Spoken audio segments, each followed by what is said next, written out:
আজি অৰুণোদয় আঁচনিৰ গুৰুত্বপূৰ্ণ আপডেট আহি গ'ল। অৰুণোদয় আঁচনিৰ নতুনকৈ এপ্লিকেশ্যন আৰম্ভ হৈ গ'ল।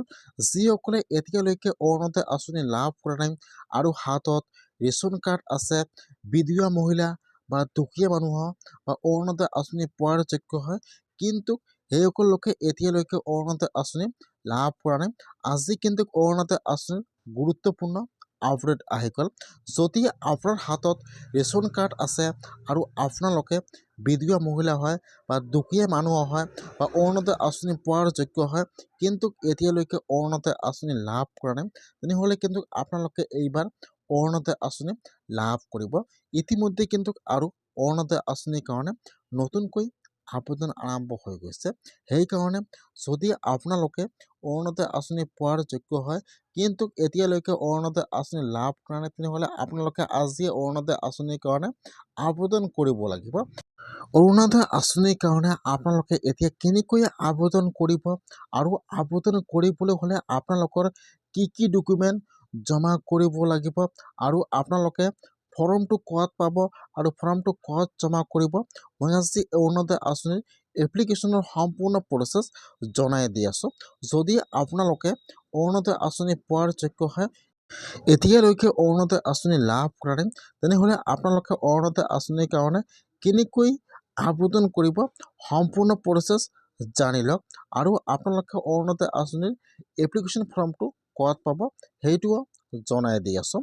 যদি আপোনালোকে বিধৱা মহিলা হয় বা আপোনালোকে আগৰ পৰা অৰুণোদয় আঁচনি লাভ কৰিছিল বা আপোনালোকে অৰুণোদয় আঁচনি পোৱাৰ যোগ্য হয়, তেনেহ'লে কিন্তু আপোনালোকে অৰুণোদয় আঁচনিৰ কাৰণে আবেদন কৰিব পাৰিব বা আবেদন কৰিলে আপোনালোকৰ অৰুণোদয় আঁচনিটো হৈ যাব। আৰু যদি আপোনালোকে অৰুণোদয় আঁচনি পোৱাৰ যোগ্য নহয়, তথাপিও আপোনালোকে অৰুণোদয় আঁচনিৰ কাৰণে আবেদন কৰে, তেনেহ'লে কিন্তু আপোনালোকে অৰুণোদয় আঁচনি লাভ নকৰিব। আপোনালোকে এনে আবেদন কৰি লাভ নাই।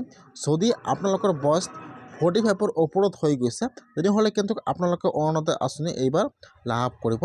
যদি আপোনাৰ হাতত ৰেচন কাৰ্ড আছে আৰু আপোনালোকে বিধৱা মহিলা হয়, তেনেহ'লে কিন্তু আপোনালোকে এইবাৰ 100% অৰুণোদয় আঁচনি লাভ কৰিব। যিবিলাক বিধৱা মহিলা আছে অৰুণোদয় আঁচনি পোৱাৰ যোগ্য হয়, সেইবিলাকে ফাৰ্ষ্ট, কিন্তু সেইসকলে এতিয়ালৈকে অৰুণোদয় আঁচনি লাভ কৰা নাই।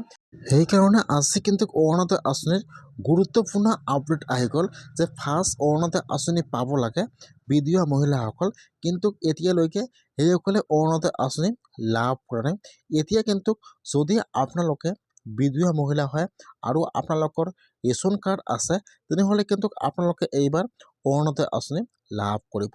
যদি আপোনালোকে বিধৱা মহিলা হয়, তেনেহ'লে আপোনালোকে আজিয়ে অৰুণোদয় আঁচনিৰ কাৰণে এপ্লিকেশ্যন কৰক।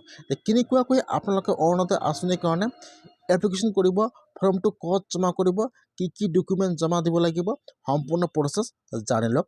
আপোনালোকে ফাৰ্ষ্ট কিন্তু অৰুণোদয় আঁচনিৰ ফৰ্মটো ল'ব লাগিব। এতিয়া আপোনালোকে ফৰ্মটো ক'ত পাব, মই কিন্তু আপোনাৰ সুবিধাৰ কাৰণে ফৰ্মৰ লিংকটো মোৰ ডিছক্ৰিপশ্যনত দি দিম। আপোনালোকে ফাৰ্ষ্ট ফৰ্মটো ডাউনলোড কৰি প্ৰিণ্ট কৰি লৈ ল'ব। তাৰে পিছত আপোনালোকে ফৰ্মটো সম্পূৰ্ণকৈ ভালকৈ চাই ফিল আপ কৰিব লাগিব, যাতে ইয়াত একো ভুল নহয়। আপোনালোকে ফৰ্মটো ফিল আপ কৰি লৈ তাৰ লগত আপোনাৰ সকলো ডকুমেণ্ট জেৰক্স কৰি দিব লাগিব। আপোনাৰ voter ID card, Aadhaar card, PAN card, bank passbook, আপোনালোকে ইয়াত যিটো বেংকৰ একাউণ্ট জমা কৰিব, সেইটো একাউণ্ট যাতে আপোনালোকৰ আধাৰ কাৰ্ডৰ সৈতে লিংক থাকে, নহ'লে কিন্তু আপোনালোকে অৰুণোদয় আঁচনি পইচা লাভ নকৰিব। আপোনাৰ ডকুমেণ্ট লাগিব voter ID card, Aadhaar card, PAN card, bank passbook আৰু আপোনাৰ ডকুমেণ্ট লাগিব আপোনালোকৰ ৰেচন কাৰ্ড, লগতে এটা আপোনাৰ কিন্তু এপ্লিকেশ্যন দিব লাগিব। আপোনালোকে এটা এপ্লিকেশ্যন লিখিব লাগিব।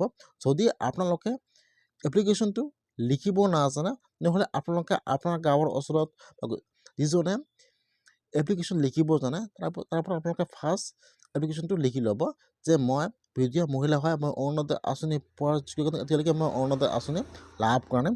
এই হিচাপত এটা আপোনালোকক এপ্লিকেশ্যন লিখি দি দিব। আপোনালোকে ফৰ্মটোৰ লগত আপোনাৰ সকলো ডকুমেণ্ট জেৰক্স কৰি দিব আৰু এপ্লিকেশ্যন লৈ আপোনালোকে আপোনাৰ যিটো DC অফিচ আছে তাত জমা কৰিব লাগিব।